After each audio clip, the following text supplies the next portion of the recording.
Hello students, this is Akshay again, your physics teacher.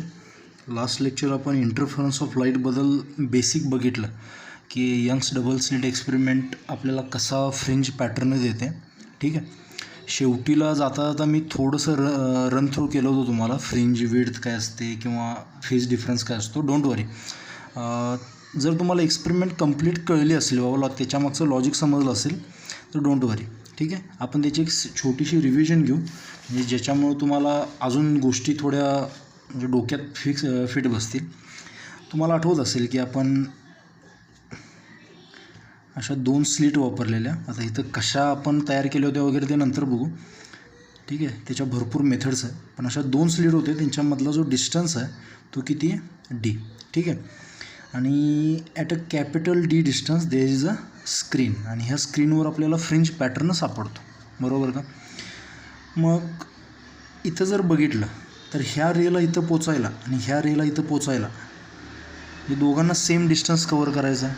त्यामुळे दोघांच्या पाथमध्ये difference जो असतो तो 0 असतो. त्यामुळे इथं ह्याला आपण सेंट्रल मॅक्झिमा म्हणू शकतो. ओके, बरोबर का? हे आपण बघितलं होतं. पण समजा असं नसेल की कुठला तरी एक पर्टिक्युलर पॉईंट पी आहे at a distance from this central maxima at a distance Y. इथं जर बघितलं आपण तर ह्या दोन्ही रेजना इथं पोचायला वेगवेगळा डिस्टन्स लागतो आहे, पाथ कवर करावा लागतो.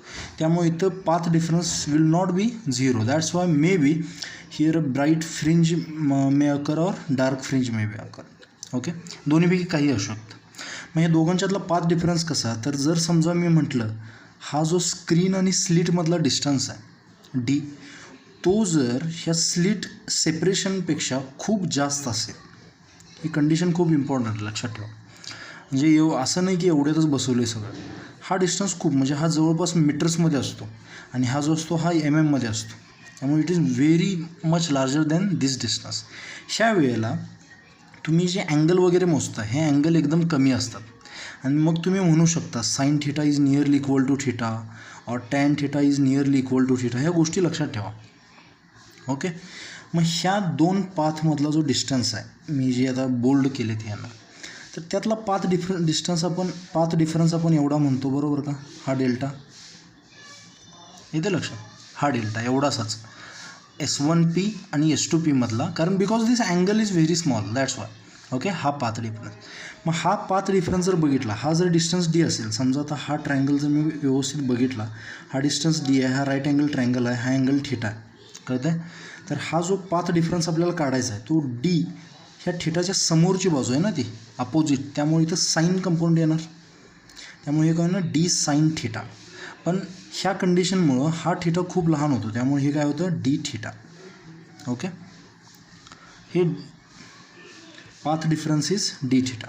नेक्स्ट, फिजिकली आपण इथं जर बघितलं तर इथं अँगल थिटा असेल तर ह्याच्यासोबतसुद्धा अँगल किती असतो, थिटा.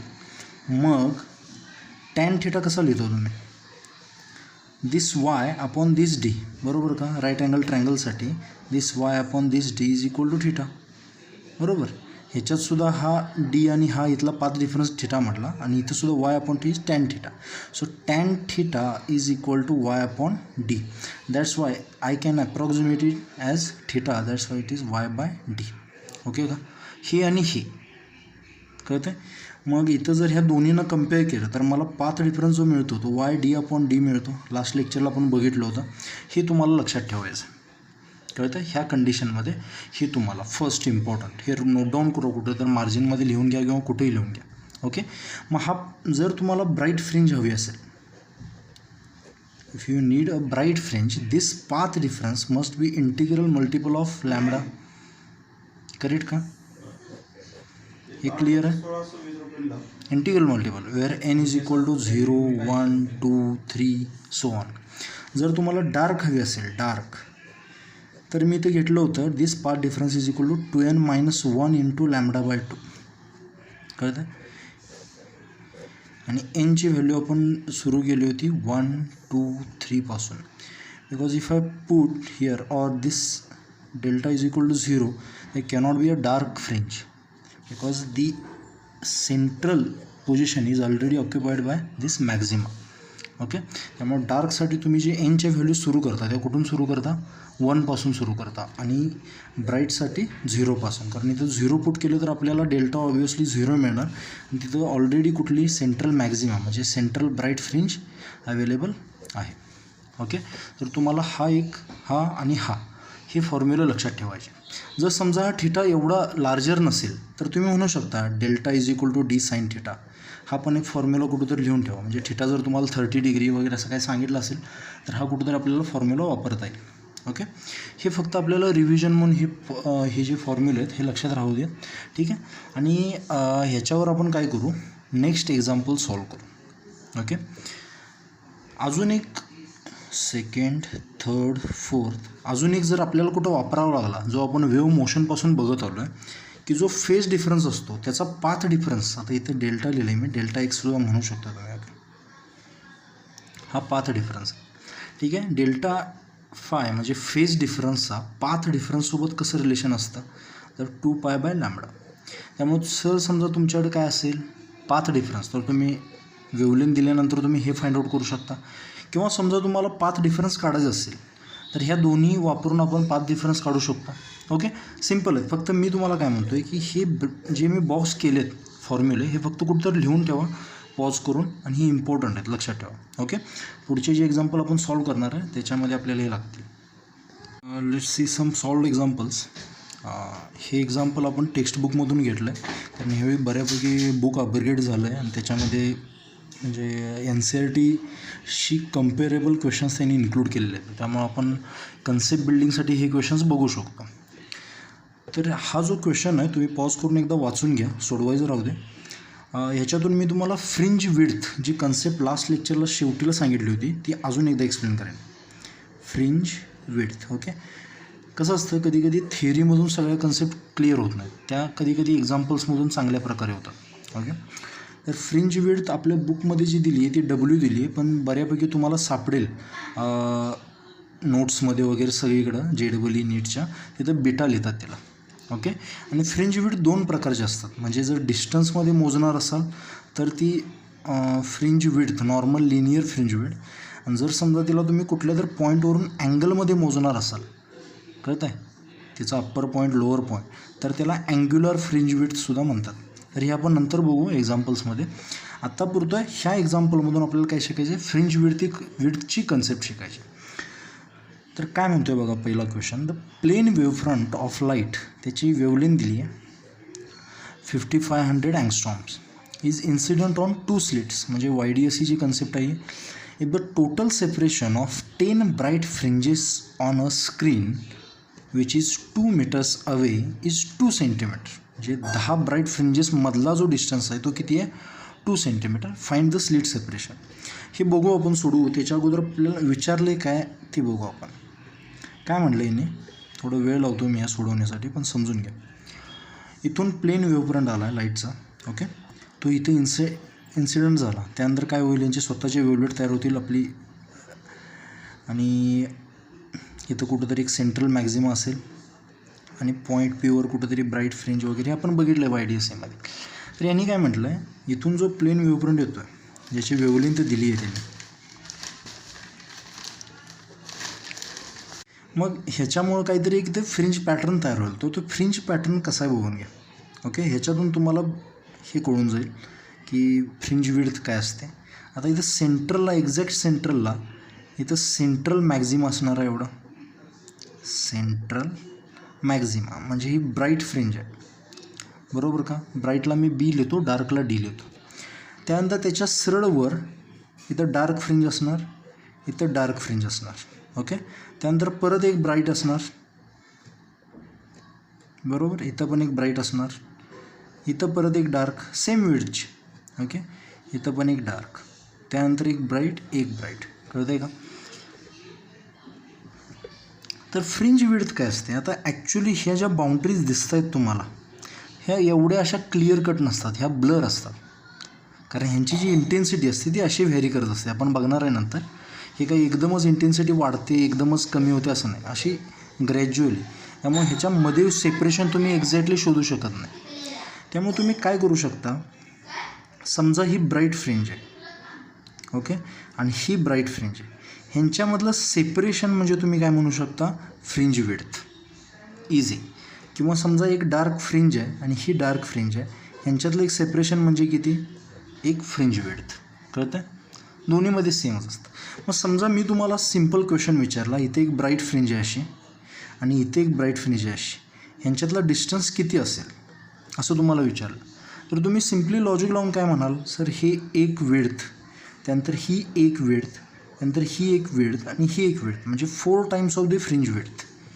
मग तुम्हाला जर एखादा डिस्टन्स दिला असेल आणि त्याला जर तुम्ही फ्रिंज विड्थनं डिवाईड केला तर तुम्हाला किती फ्रिंजेस आहेत ते मिळेल ना. तोच क्वेश्चन इथं विचारला आपल्याला की 10 ब्राईट फ्रिंजेस जे आहेत, म्हणजे इथे नंबर दिला आहे त्यांनी, त्याच्यामध्ये डिस्टन्स किती आहे, 2 सेंटीमीटर. ओके, म्हणजे समजा इथं 10 ब्राईट फ्रिंज असतील, म्हणजे इथे एक, इथे एक, इथे एक, असा त्यांच्यात तशा 10 काय आहेत फ्रिंजेस आहेत, ह्यांच्यातला डिस्टन्स किती दिला आहे, 2 सेंटीमीटर दिला. ओके, मग आपल्याला जर फ्रिंज विड्थ काढायची असेल तर काय करायला पाहिजे, टोटल डिस्टन्स किती आहे, 2 सेंटीमीटर, आणि टोटल फ्रिंजेस किती आहेत, डार्क आणि ब्राईट मिळून नाही म्हणायची, कारण एका ब्राईटमधली आणि एका डार्कमधली जी विड्थ असते ती फ्रिंज विड्थच्या हाफ असते. कळतं आहे, त्यामुळं एक ब्राईट आणि एक ब्राईट ह्यांच्यातलाच डिस्टन्स मोजायचं. जर तुम्हाला सिम्पली क्वेश्चन विचारला, what must be the distance between the centre line of one bright fringe and one dark fringe, तर तुम्ही सिम्पली तर W/2 म्हणू शकता. But the distance between consecutive bright fringes is W or consecutive dark fringes is W. Adjacent bright and dark is W/2. I hope this is clear to you. मग fringe width किती मिळणार आपल्याला, 0.2 centimetre मिळणार. जे काय conversion करायचं आहे SI मध्ये ते शेवटीला करू, आत्तापुरतं आपल्याला माहीत तरी असू दे आपण काय करतो आहे. ओके, मग आपल्याला फ्रिंज विड्थ मिळाली. ओके, आता फ्रिंज विड्थचा जो फॉर्म्युला आहे बघा, मी मगाशी इथं तुम्हाला काहीतरी सांगितलं होतं, पाथ डिफरन्स असा असतो वगैरे. मग ब्राईटसाठी किती असतो, n लॅम्बडा आणि हे 2n - λ/2. ओके, तर त्याचा जो डिस्टन्स असतो ब्राईट फ्रिंजचा, कुठल्या पण nth ब्राईट फ्रिंजचा, तो असतो n λD/2. हे लास्ट टाईम घेतलं होतं, हा पण एक फॉर्म्युला आपल्याला लक्षात ठेवायचा. ओके, आणि जर समजा ती डार्क असेल तर y इज गिवन ॲज इथं 2D आणि इथं 2n - 1 λD/1 मिनिट.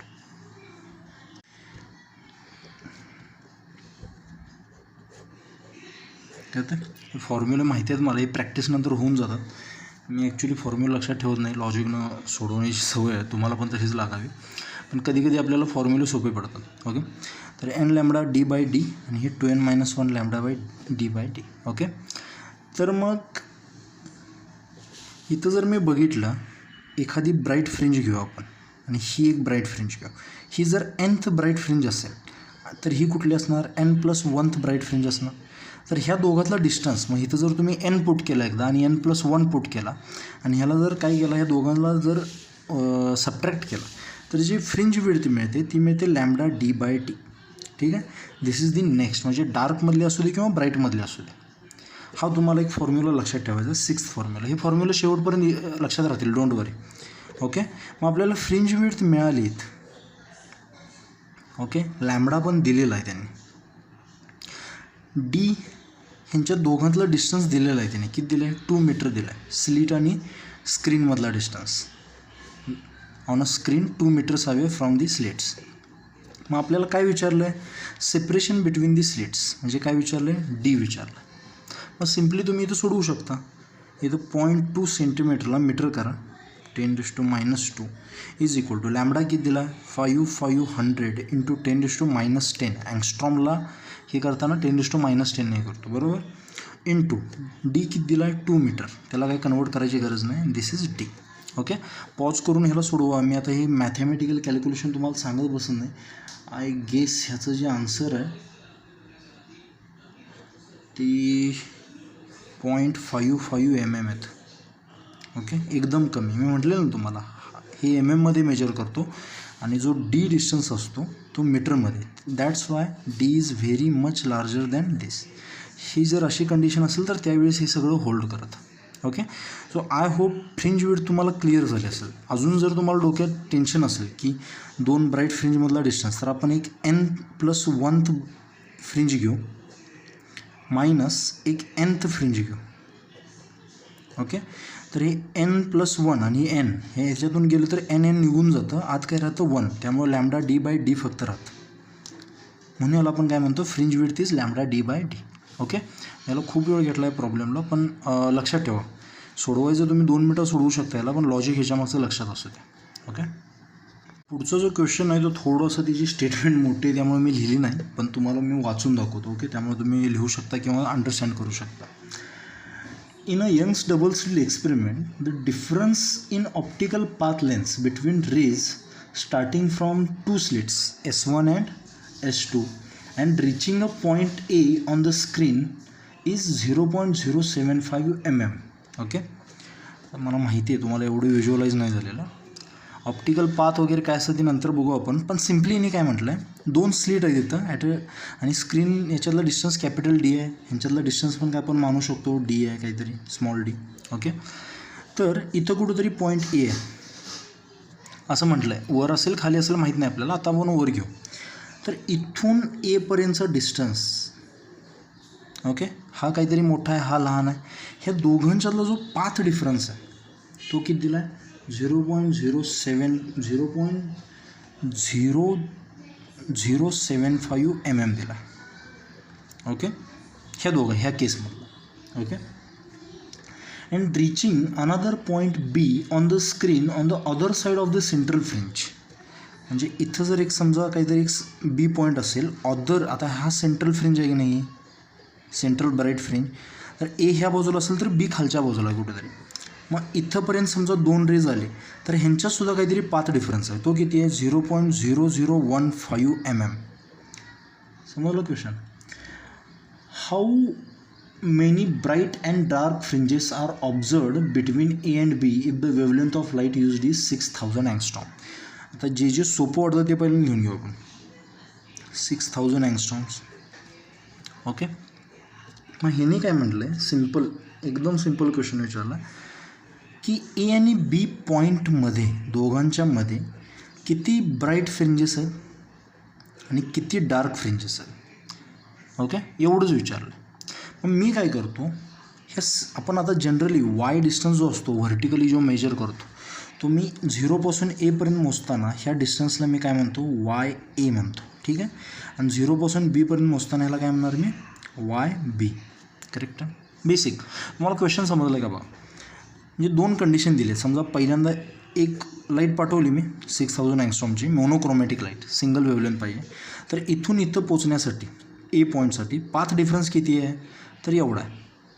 आणि Bचा जर मी विचार केला तर इथं पाथ डिफरन्स एवढा आहे. तर ह्या दोघांच्यामध्ये किती डार्क फ्रिंजेस आहेत आणि किती ब्राईट फ्रिंजेस आहेत एवढंच विचार.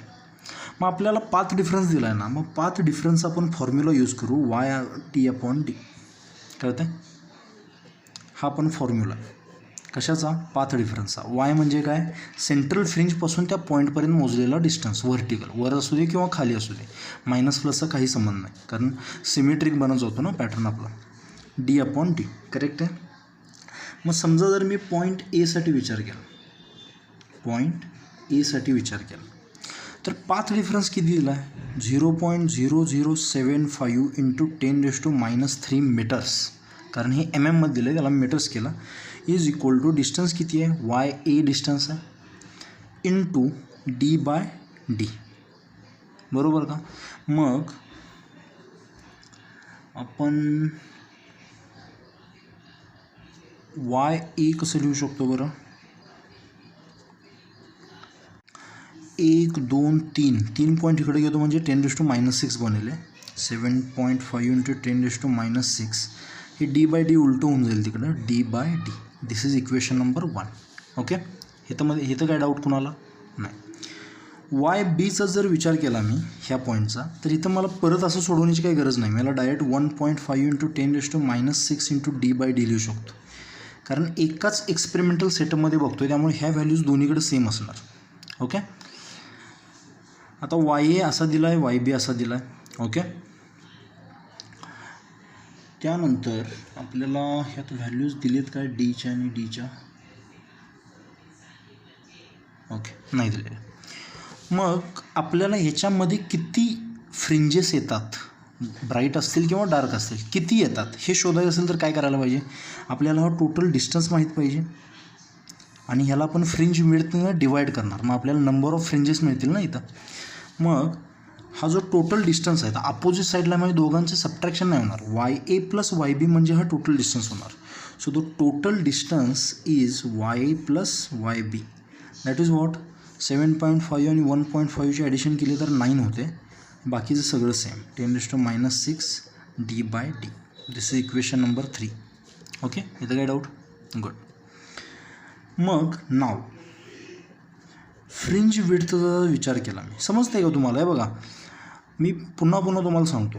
इथं जर समजा तुम्हाला डिस्टन्स दिला असेल किती 10 सेंटीमीटर दिला असेल आणि मी जर तुम्हाला म्हटलं फ्रिंज विड्थ 1 सेंटीमीटरची, तर फ्रिंज विड्थ 1 सेंटीमीटरची कुठल्या बनायची, तर इथं किती ब्राईट फ्रिंजेस आहेत विचारलं तुम्हाला मी. ओके, तर तुम्ही काय करणार, 10/1 करणार, म्हणजे 10 ब्राईट फ्रिंजेस आहेत म्हणून सहज सांगणार तुम्ही. कळतं आहे का? म्हणजे नंबर कसा काढायचा समजलं असेल तुम्हाला इथं.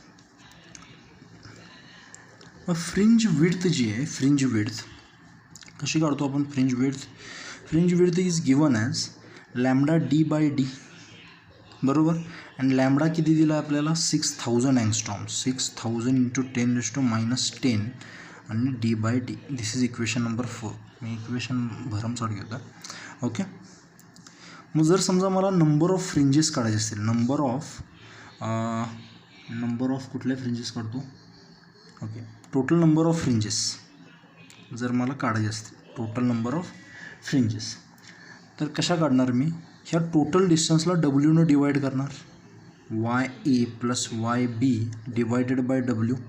मग ही जर इक्वेशन लिहिली मी 9 × 10⁻6 d/d अपॉन 6000 × 10⁻10 d/d, बरोबर का? हे d/dला निघून गेलं म्हणून त्याने आपल्याला व्हॅल्यूज दिल्या नव्हत्या. ओके, त्यानंतर ह्या 3 झिरोंना इथला एक झिरो असा निघून म्हणजे 3 झिरो निघून जातील, मग हे -7 बनेल. ओके, त्यानंतर मी जर इथं 90 केलं तर इथं मला -7 करावं लागेल. हे 10⁻7ला -7 निघून जाईल. 90/6 किती असतं? 15. So the total number of fringes किती आहे? 15. ओके, समजतं? आता इथंपर्यंत आलं म्हणजे आन्सर आलं असं नाही, समजून घ्या. वाय ए इकडं म्हणजे हा ए पॉईंट इकडं होता, बी पॉईंट इकडं होता. सेंट्रलला ऑलरेडी एक सेंट्रल मॅक्झिमा आहे आणि कसं असतं इंटरफेरन्स पॅटर्न सिमेट्रिक असतो. मग 15 जर होत असतील तर इथं 1 असणार आहे आणि वर 7 आणि खाली 7 ब्राईट फ्रिंजेस असणार आहेत. कळतं आहे?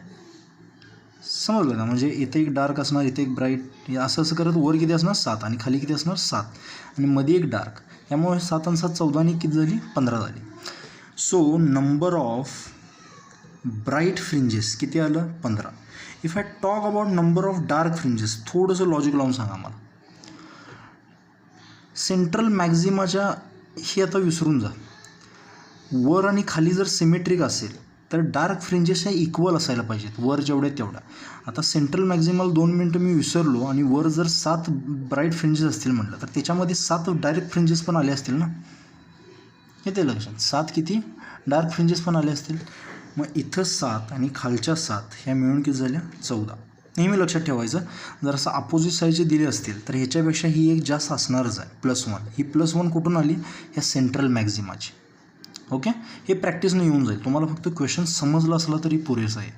Okay, take down the next question. YDSC setup is immersed in water. आता पाण्यामध्ये टाकल्यावर तुम्हाला लगेच डोक्यात क्लिक झालं पाहिजे की वेवलेंथ कमी होते, त्यानंतर स्पीड कमी होतो वगैरे, सगळ्या गोष्टी लगेच क्लिक झाल्या पाहिजे. If it has a slit separation, म्हणजे डीची व्हॅल्यू, स्मॉल डीची व्हॅल्यू 1 mm दिली आहे आणि स्क्रीन टू स्लिट डिस्टन्स म्हणजे कॅपिटल डी किती दिला आहे? 1.33 मीटर, म्हणजे हे कुठेतरी कॅन्सल होणार आहे म्हणून दिलं असणार आहे. And wavelength equal to 6300 angstrom. Find the fringe width inside water. आता हे तुम्हाला मी काय एक्झाम्पल घेतलं आहे, तुम्हाला एक एक्सपेरिमेंट सांगण्यासाठी ॲक्च्युली छोटासा. समजा मी काय घेतला, एक टँक घेतला असा, समजून घ्या. ओके, आणि ह्या टँकला इथं मी छोटेशा स्लिट मारलेत अशा. ओके, आणि ही जी अदर साईड आहे टँकची त्याला मी स्क्रीन म्हणून घेतलं आणि इकडून लाईट पास केली. तर मला इथं काय दिसणार? सेंट्रल ब्राईट दिसणार, त्यानंतर अशा इंटरफेरन्स पॅटर्न दिसणार काहीतरी. समजा मी यात हळूहळू पाणी ओतायला सुरू केलं. ओके, आता जी फ्रिंज विड्थ आहे माझी ती समजा किती आहे, fringe width for example 1 mm आहे. तर मी पाणी ओतायला गेल्यावर ही फ्रिंज विड्थ कमी होईल की वाढेल ते आपल्याला इथे विचारलं आहे ॲक्च्युली. समजतं? मग आपण बघू आता. The fringe width is given as lambda D by D. बरोबर. तुम्ही जर हा डिस्टन्स फिक्स केला डी आणि ह्या दोघांच्यातलं सेपरेशन जर डी फिक्स केलं तर फ्रिंज विड्थला बदलण्याचं काम कोण करेल? Only the wavelength. कळतं आहे? आणि तुम्हाला माहीत असायला पाहिजे की व्हॅक्यूममध्ये जर वेवलेंथ लॅम्बडा असेल आणि त्याला जर कुठल्या तरी एका वेगळ्या मीडियममध्ये तुम्ही इमर्स केलं तर वेवलेंथ कमी होते, कारण स्पीड पण काय होतं, कमी होतं, कारण फ्रिक्वेन्सी कॉन्स्टंट राहते. कळतं आहे? तर ह्या दोघांनी सो फ्रिंज विड्थ जी आहे ती काय असते, लॅम्बडावर डिपेंडंट असते. कळतं आहे? मग मी फ्रिंज विड्थ काय म्हणतो, inside water wavelength in water is given as wavelength in air upon refractive index. Correct. एवढ्या फॅक्टरने ही वेवलेंथ काय करतं, ते कमी करतं. मग वेवलेंथ इनसाइड वॉटर किती असणार या मोनोक्रोमॅटिक लाईटची, तर 6300 इंटू 10⁻10 डिवायडेड बाय 1.33. आता ह्याला सोडवू नका, असंच ठेवा, कारण ह्या व्हॅल्यूज कुठेतरी कॅन्सल होऊन जाणार. Okay. So the fringe width can be given as inside water, the fringe width can be given as lambda in water distance upon D. पाण्यात बुडवलं म्हणजे हे डिस्टन्स काही कमी जास्त होणार नाही, फक्त लॅम्बडा चेंज होणार. ओके. तर लॅम्बडा इन वॉटर किती दिला आहे मग, 6300 इंटू 10⁻10 डिवायडेड बाय 1.33 इंटू हा डिस्टन्स किती दिला आहे त्यांनी, 1.33, आणि हा डिस्टन्स स्मॉल डिस्टन्स किती दिला आहे, 1 mm, म्हणजे किती, 10⁻3 मीटर्स. करेक्ट का? ह्याच्यावरून तुम्ही फ्रिंज विड्थ काढू शकता, किती येते तुमचं तुम्ही बघा, म्हणजे मॅथमॅटिकली सॉल्व करा. 1.33 निघून जाईल, 10⁻3ला हा 10⁻7 बनेल. ही इथं जर मी इथं पॉईंट लावला तर हे 3 0 ह्यातून अजून कमी होतील. सो 6.3 इंटू 10⁻4 होईल ते.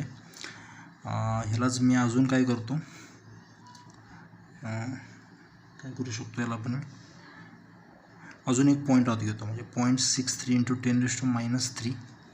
Okay. So this is 0.63 mm. This will be the answer. Okay. Easy, don't worry. अजून एक एक्झाम्पल घेऊ आपण. In a YDSC setup find the distance between 2 slits. म्हणजे आपल्याला स्मॉल डी फाइंड आउट करायचं आहे. That result in the third minimum for a wavelength 4200 angstrom light, म्हणजे violet light अशा may be at an angle 30 degree. समजून घ्या, मला माहिती आहे स्टेटमेंट वाटल्या वाचल्या बऱ्यापैकी जणांचं डोकं सर्किट झालं आहे बघा. ओके. S1 S2 लगेच डायग्राम ड्रॉ करायची. डायग्राम ड्रॉ केली की आपल्याला बऱ्यापैकी क्वेश्चन सॉल्व्ह होतात. आपल्याला वाटतं, भीती वाटते मला जमेल की नाही आहे.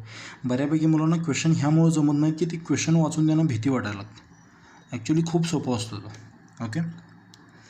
आता ह्यांच्यात दोघांतला डिस्टन्स किती आहे, डी आहे. बरोबर. त्यानंतर एक सिम्पल सेटअप काढा. चुकू दे तुमची डायग्राम, काय नाही फरक पडत. एकदा चुकली की पुन्हा काहीतरी बरोबर काढायला येतं. ओके. ट्राय तरी करा. In YDSC setup find the distance between 2 slits, म्हणजे हे आपल्याला फाइंड आउट करायचं. रिझल्टिंग थर्ड मिनिमम, म्हणजे इथं सेंट्रल ब्राईट असणार, त्यानंतर एक डार्क, त्यानंतर एक ब्राईट, त्यानंतर एक डार्क, त्यानंतर एक ब्राईट, त्यानंतर एक डार्क, म्हणजे हा तिसरा जो डार्क आहे, थर्ड डार्क, तुम्हाला असं काही मोजायची गरज नाही. तर तिसरा डार्क जो आहे तो एकदम कमी घेतला आहे मी. Okay. Because D is very greater than D. इथे अँगल दिला आहे आणि हे कधी ज्यावेळी एकदम लहान आहे. ओके. हा जो अँगल म्हटला आहे मी, हा कितीवर आहे, 30 डिग्रीजवर, असं त्याने म्हटलं आहे. ओके. मग आपल्याला माहिती आहे की हा जर अँगल 30 असेल तर हा पण किती असतो, 30 असतो. बरोबर. मग पाथ डिफरन्स जो आहे हा डेल्टा एक्स, तो डेल्टा एक्स कसा लिहितो आपण, डी साइन थिटा लिहितो ना याला, किंवा delta X is equal to D into sine 30, किंवा delta X is equal to D by 2. Sine 30 किती असतो, हाफ असतो. याला इक्वेशन 1 म्हणतो आम्ही. ओके. नेक्स्ट इथं कुठला मिनिमम म्हटला आहे तिने, थर्ड मिनिमम. आता थर्ड मिनिममसाठी हा जो डिस्टन्स वाय असतो, तुम्हाला आठवते का बघा, वायला कशी काय इक्वेशन लिहिली होती मी, 2n-1 lambda D bye 2d, आठवते का हे? आणि इथं एनची व्हॅल्यू जी पुट करायची आहे, तर किती पुट करायची आहे, because we are talking about a dark fringe and that is third. So Y किती येणार, 2 × 3 - 1 into lambda into D divided by 2d. Okay का?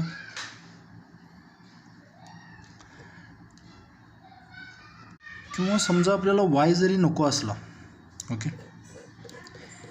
इथं जो पाथ डिफरन्स आहे डेल्टा, तो समजा मी इथं पाथ डिफरन्स किती असतो डार्कसाठी, 2n-1 इंटू लॅम्बडा बाय 2 असतो, तोच मी इथं पोट करतो. म्हणजे एवढं काय करायची गरज नाही, तर वाय बाय डी मला परत करावं लागेल. त्यापेक्षा हे सोपं, म्हणजे डेल्टा एक्स आपलं काय होऊन जाईल, इक्वेट होऊन जाईल. So I am talking about this third minimum into lambda किती दिला, 400 into 10⁻10 divided by 2. This is equation number 2. आणि या दोघांना मला फक्त काय करायचं, इक्वेट, जेणेकरून मला डीची व्हॅल्यू मिळेल, कारण बाकी आता काही अननोन नाही आहेत.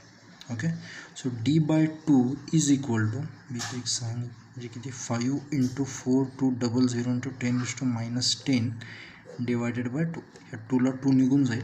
So D comes out to B